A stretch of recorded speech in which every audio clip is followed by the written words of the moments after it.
सहारा India group के प्रमुख सुब्रत राय का 14 नवंबर की देर रात मुंबई के एक निजी अस्पताल में निधन हो गया। 12 नवंबर को तबीयत खराब होने के बाद उन्हें मुंबई के कोकिलाबेन धीरूभाई अंबानी अस्पताल में भर्ती कराया गया था, जहां हार्ट अटैक से उनकी मृत्यु हो गई। 16 नवंबर को लखनऊ में उनका अंतिम संस्कार किया गया है। सुब्रत राय ने जो सहारा समूह स्थापित किया था वो किसी जमाने में आवास, मनोरंजन, मीडिया, खुदरा और वित्तीय सेवाओं के क्षेत्र में बड़ी भूमिका निभा रहा था और उसकी तूती बोल रही थी। सहारा समूह के पास लंदन से लेकर न्यूयॉर्क तक होटल थे, अपनी एयरलाइंस थी और आईपीएल से लेकर फॉर्मूला 1 टीम थी। यही नहीं, सहारा समूह भारतीय क्रिकेट टीम को भी स्पॉन्सर किया करती थी। कंपनी भवन निर्माण से लेकर वित्तीय सेवाएं, अर्बन डेवलपमेंट, म्यूचुअल फंड और लाइफ इंश्योरेंस जैसे सेक्टर तक में अपने हाथ बढ़ा चुकी थी। इस कंपनी के पास एम्बे वैली टाउनशिप थी। देश भर में हजारों कर्मचारी सहारा परिवार से जुड़े थे। कहा जाता है कि भ्रष्ट राजनीतिक अर्थतंत्र, राजनेताओं के साथ अच्छे संबंध और कानून में मिल रही छूट के जरिए वे नित नई ऊंचाइयों को छूते चले गए और सहारा समूह ने चिट फंड से शुरू करके अपना इतना बड़ा साम्राज्य खड़ा कर लिया, जिसे देखकर लोग दांतों तले उंगलियां दबाया करते थे। यहाँ यह समझने की जरूरत है कि आखिर सुब्रत राय ने कैसे चिट फंड के जरिए रातों रात अपना इतना बड़ा साम्राज्य बना लिया।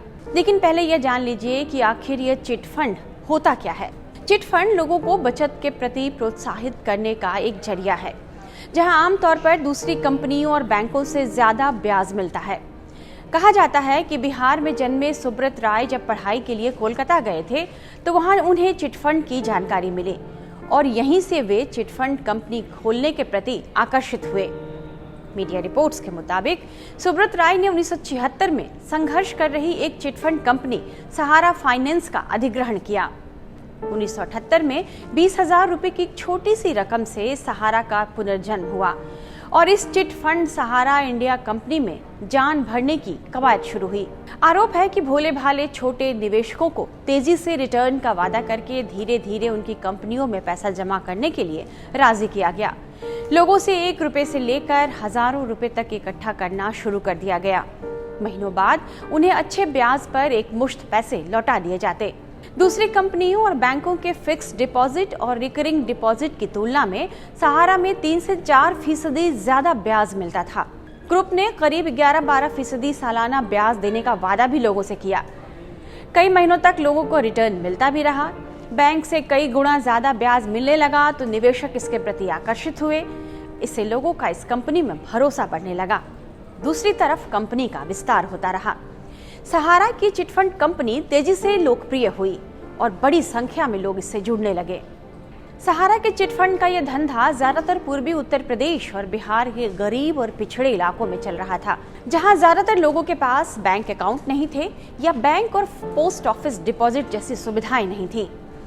कई मीडिया रिपोर्ट्स में यह बात कही जा रही है कि सहारा की चिटफंड कंपनी में पैसे जमा करने वाले कई लोगों के पास कच्चे घर थे, लेकिन उन्हें एक अच्छे भविष्य की उम्मीद थी और उन्हें लग रहा था कि वे एक अच्छे भविष्य की खातिर बच्चों की पढ़ाई, बेटी की शादी या फिर बीमारी के इलाज के लिए सही जगह पर अपना पैसा निवेश कर रहे हैं। यही सोचकर वे अपनी मेहनत की गाढ़ी कमाई का एक हिस्सा बचाकर सहारा इंडिया को दे रहे थे। इस बीच सुब्रत राय की राजनेताओं, क्रिकेटर, बॉलीवुड के सितारे और देश की अन्य जानी मानी हस्तियों के साथ नजदीकी बढ़ने लगी तो सहारा में 10-20 रुपए जमा करने वाले गरीब वंचितों से लेकर 1000 रुपए जमा करने वाले निवेशकों में कंपनी को लेकर भरोसा बढ़ता गया, जिसका फायदा सीधे तौर पर सुब्रत राय को हुआ। सहारा दिन दुनी रात चौगुनी तरक्की करता रहा और कंपनी का विस्तार होने लगा। सहारा की इस खुशहाली को देखकर कई और चिटफंड कंपनियां भी इस खेल में उतर आईं। वहीं रिपोर्ट्स बताते हैं कि सहारा निवेशकों से लेकर जमा किए गए पैसे को रियल एस्टेट, एविएशन, हॉस्पिटैलिटी और एंटरटेनमेंट इंडस्ट्री में लगाने लगी और सुब्रत राय बिजनेस टाइकून बन गए। सत्ता के साथ उनकी नजदीकी और बढ़ गई। सुब्रत राय की तिजोरी तो भरती गई, लेकिन दूसरी तरफ लोगों की जेबें खाली होने लगी और लोगों को धीरे धीरे रिटर्न मिलना बंद होने लगा, जो पैसे उन्होंने चिटफंड कंपनी में जमा किए थे। लोगों का आत्मविश्वास इससे डगमगाया। कंपनी ने कथित तौर पर घाटे की वजह से लोगों के पैसे का भुगतान नहीं किया। और उन पर चिटफंड कंपनी को चलाने में नियमों को दरकिनार करने के आरोप लगने लगे। यह मामला अब पटना हाईकोर्ट चला गया।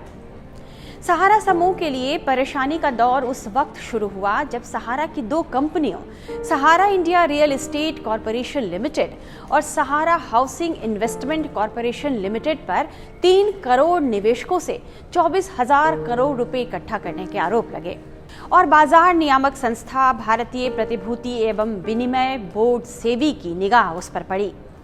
दरअसल रॉय ने 1990 के दशक में एक और लोकप्रिय चाल चली थी। उन्होंने आरंभिक सार्वजनिक पेशकश यानी आईपीओ का सहारा लिया। बस यहीं पर वे सेबी के निशाने पर आ गए और यहीं से उनके भाग्य की चमक फीकी पड़ने लगी। समूह की हाउसिंग कंपनी की ओर से निरस्त ब्रांड बिक्री ने ताबूत में अंतिम कील साबित कर दी, क्योंकि उसे इक्विटी बाजारों से या जनता से किसी भी रूप में धन जुटाने से रोक दिया गया था। साल 2010 में सेबी ने सहारा से निवेशकों का पैसा वापस करने को कहा और दोनों कंपनियों से निवेशकों से किसी भी तरह से पैसा लेने से मना कर दिया। सेबी ने अपने आदेश में कहा था कि दोनों कंपनियों ने उसके नियमों और विनियमों का उल्लंघन करके धन जुटाया था। लंबी कानूनी लड़ाई के बाद सुप्रीम कोर्ट ने 31 अगस्त 2012 को सेबी के फैसले को बरकरार रखा और दोनों कंपनियों को निवेशकों से एकत्र किए गए जमा किए गए 15% ब्याज के साथ धन को लौटाने को कहा। इसके बाद सहारा को निवेशकों को धन लौटाने के लिए सेबी के पास लगभग 24,000 करोड़ रुपए जमा करने को कहा गया। हालांकि समूह लगातार यह कहता रहा कि उसने पहले ही 95% से अधिक निवेशकों का पैसा प्रत्यक्ष रूप से भुगतान कर दिया है। रॉय भी अपने तमाम इंटरव्यूज में इस बात को दोहराते रहे कि उन्होंने किसी भी गलत तरीके से पैसे नहीं जुटाए हैं। लेकिन एक तरफ उनके बढ़ते साम्राज्य और दूसरी ओर निवेशकों के टूटते भरोसे को देखकर उन पर यकीन करना लोगों के लिए मुश्किल साबित हो रहा था।